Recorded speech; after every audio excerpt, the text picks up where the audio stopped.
Je crois qu'on va pas parler de mon érable tout de suite parce qu'il a pris un sacré coup de chaud. Je suis parti en déplacement 2 semaines, je reviens, il est tout sec. Chérie, tu l'as pas arrosé mon arbre? Tu plaisantes? C'est parti de 15 jours, hein, c'est pas 2 ou 3 jours. Je te rappelle que je travaille et que c'est ta passion, c'est pas la mienne. Et j'ai quand même trouvé le temps d'arroser 1 fois par jour. Bon, je te remercie mon amour. C'est un petit accident, ça peut arriver. On peut avoir un coup de chaud, surtout sur des érables qui sont fragiles comme celui-ci. Du coup, ces feuilles ont séché, mais ce n'est pas grave.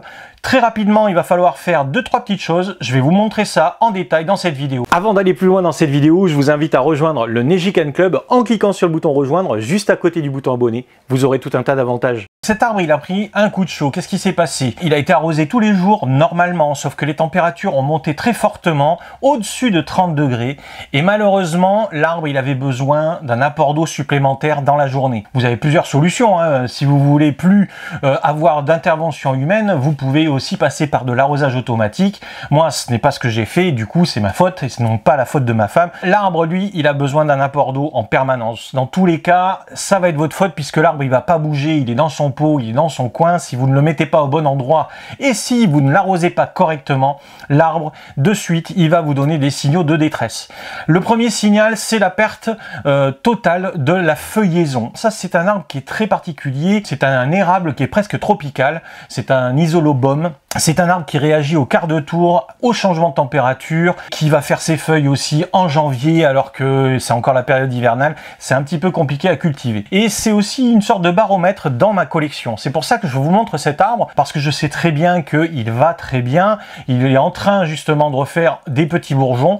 Et donc je vais vous montrer ce que je fais sur cet arbre pour, on va dire, lui faciliter la tâche, pour le remettre en bonne santé. Il n'y a pas que cet arbre-là qui a pris un petit coup de chaud durant mon absence. J'ai également un petit noisetier qui a également séché et aussi un petit cotonéaster. Alors ce sont des arbres qui réagissent tous de la même façon, c'est-à-dire qu'ils vont perdre leurs feuilles au départ, mais ils vont rester verts à l'intérieur. Donc la première chose à faire, ça va être de gratter l'écorce pour savoir si l'arbre est toujours vivant. On va voir si mon arbre est encore en vie. Je vais gratter et je regarde si l'écorce, elle est bien verte dessous. Vous voyez ici, sur mon doigt, j'ai fait une petite plaie. L'écorce est bien verte. Je viens d'enlever un petit peu d'écorce jusqu'au cambium, donc il n'y a pas de souci, ça veut dire que mon arbre est en vie. Deuxième petite chose à faire, puisque le feuillage il est totalement inerte, hein, ce sont des feuilles qui sont totalement sèches, on va enlever l'ensemble du feuillage au ciseau si possible.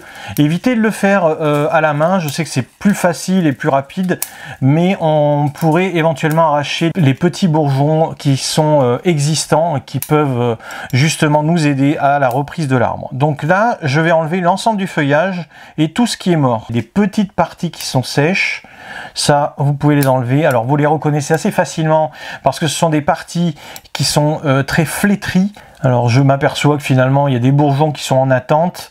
Je vois que certaines branches, peut-être celle-ci, pourraient éventuellement mourir. Donc, j'ai laissé la longueur. C'est pas la peine de couper des branches si vous n'êtes pas sûr. Vous laissez les branches comme ça. Vous reviendrez par la suite couper plus court si jamais une partie de la branche est morte. Ça peut arriver. Au pire, je viendrai la couper à l'automne lorsque l'arbre, eh bien, il fera justement une nouvelle perte de feuilles. Les graines, c'est pas la peine. Elles seront certainement inertes aussi, hein, puisque elles n'ont pas fini de se développer. Ce qui compte, c'est d'abord la santé de l'arbre.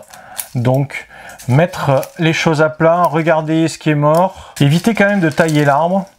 Ça pourrait lui mettre un stress supplémentaire. Il a déjà eu un gros stress. Alors là, pour le coup, ça va faire l'effet d'un effeuillage total sur l'arbre, donc ça va le fatiguer, hein. Il faut vraiment tenir compte de ça et se dire maintenant on va calmer le jeu sur les futurs travaux par exemple qu'on avait prévu. Ça on va reporter. Ce qu'on veut, c'est d'abord un arbre en bonne santé. Sur cet arbre là, on va gratter l'écorce, voir également si c'est vert. Là c'est pareil, on voit que sur mon doigt c'est bien vert, donc on va lui enlever le feuillage également.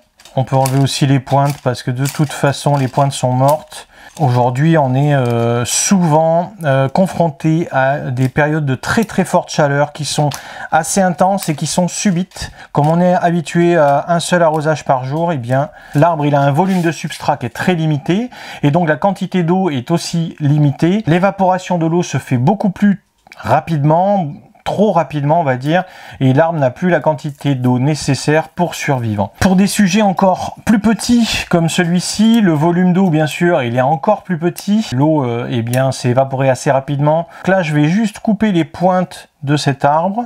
Je vois que derrière, eh bien, il y a encore du vert. Là, c'est vraiment un séchage, on va dire, partiel. Hein. Là, il a encore du feuillage qui est vivant, cet arbre. Je le fais au ciseau, vous voyez que au doigt, j'enlève juste des petites feuilles qui sont mortes, mais je préfère être plus précis.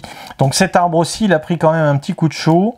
Donc on va lui appliquer le même traitement que pour les autres. On va s'équiper d'une petite gamate, un bac, vous pouvez prendre votre baignoire ou alors votre évier si vous avez rien d'autre. Un contenant qui soit assez grand pour accueillir votre pot. Opération délicate, vous allez remplir d'eau.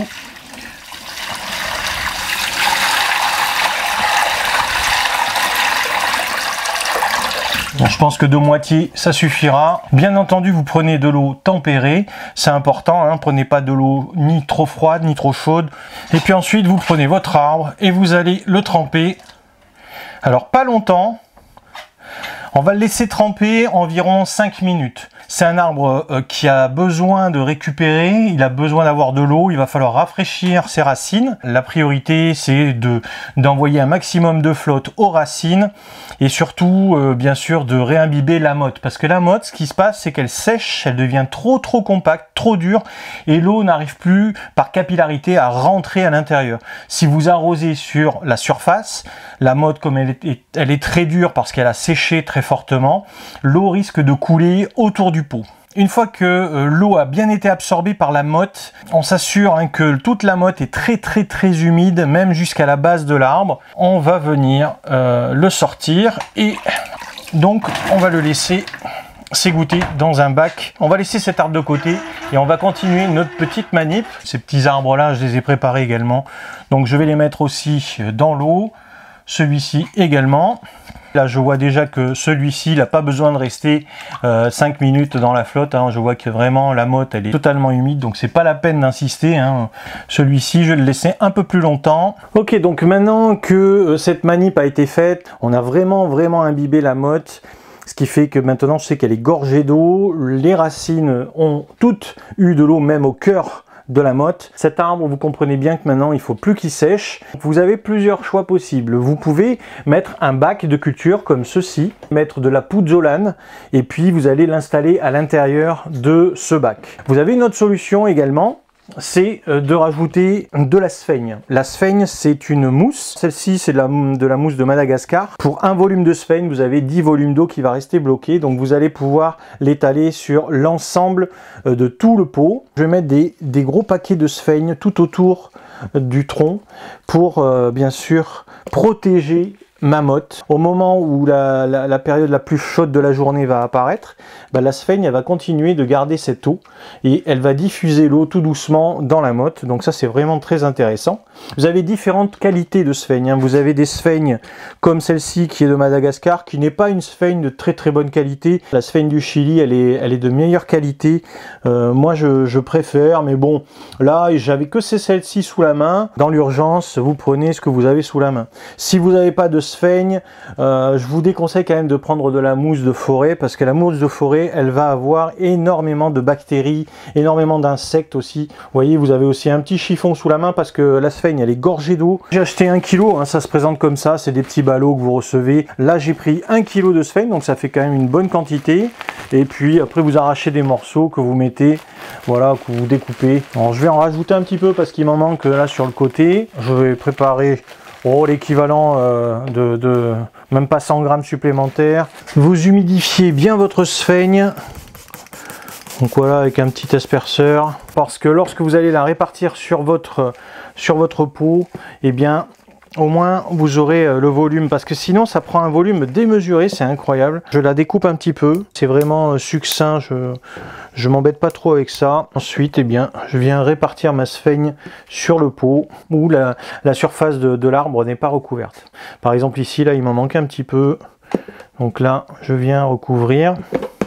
Il faut toujours surveiller quand même qu'elle soit bien en place. Il est possible qu'elle se dessèche assez vite, hein, si vous avez un endroit qui est trop chaud.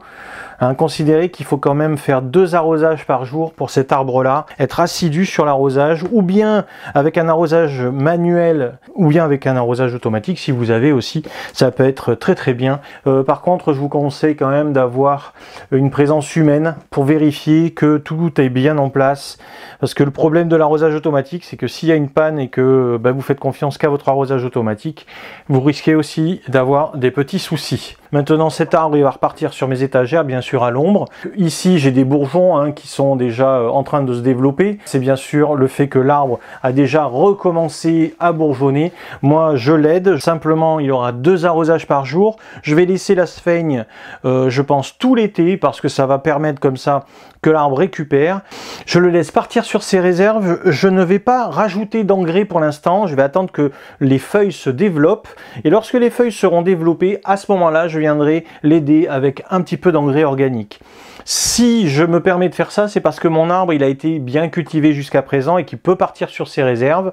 On est dans la période mi-juin, presque fin juin, donc je pense que d'ici 2 à 3 semaines, mon arbre va refaire des feuilles et il va de nouveau avoir un développement correct. Mais il aura eu cet épisode qui va le fatiguer et donc il faut en tenir compte et il va falloir l'aider en lui apportant des engrais organiques, mais on va dire à la période mi-juillet, mi-août, s'il ne fait pas trop chaud. Au-dessus de 30 à 35 degrés, eh bien il ne fonctionne plus et surtout on sera très très vigilant sur l'arrosage, c'est primordial pour cet arbre là. Voilà, je vais laisser cet arbre de côté et puis maintenant je vais travailler sur mes petits arbres qui ont besoin aussi que j'installe de la sphaigne tout autour. La sphaigne, ça sera très très bien aussi lorsque vous ferez des rempotages, que vous avez peur au niveau des racines, vous ayez des petits accidents parce que les racines sont sèches.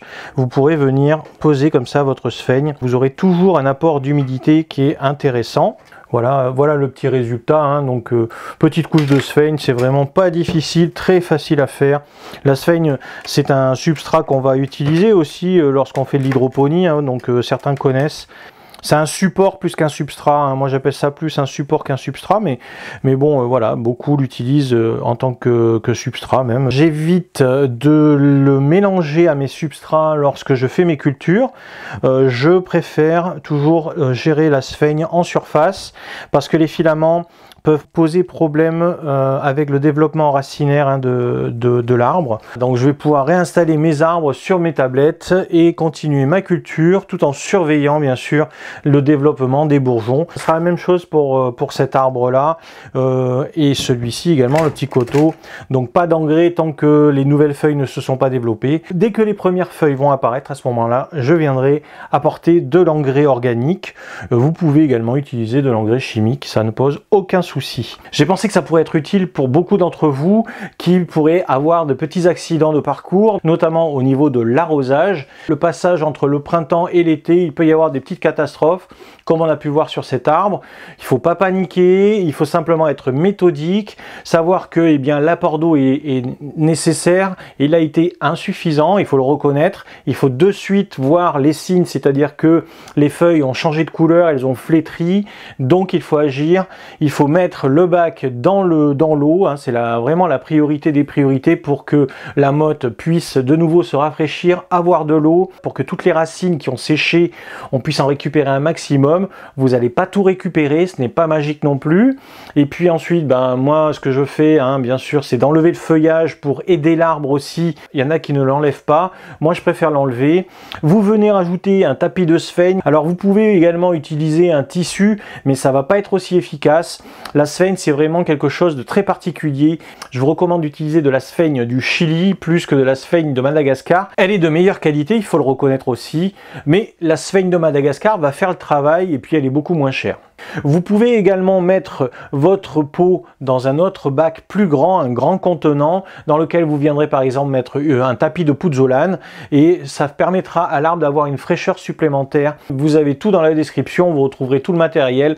Ce qu'il faut, c'est surtout éviter que le pot chauffe au soleil. D'ailleurs, il y a une vidéo que j'ai publiée récemment sur la collection de Gaby Becker où il explique très bien cela, où il a recouvert l'ensemble de ses pots. Donc vous pouvez retrouver cette vidéo ici dans l'angle. Ça va permettre permettre justement aux arbres de rester au frais, d'avoir une motte qui soit fraîche, parce que le pot lui va monter en température. Bien sûr, il ne faut pas se décourager, c'est vrai que c'est pénible des fois de perdre l'ensemble du feuillage, mais ça arrive, ce sont des petits accidents de parcours dans le bonsaï, il y en a toujours, donc il faut rester vigilant. Voilà, j'espère que cette vidéo vous a plu, surtout n'hésitez pas, laissez-moi un commentaire, des questions si vous en avez, et n'oubliez pas, liker, puis partager, enfin vous connaissez la musique. Allez faire également un tour dans la description de la vidéo, je vous laisse tout un tas de liens utiles, notamment les liens affiliés qui fileront un petit coup de main pour la chaîne. On se retrouve très vite dans une prochaine vidéo.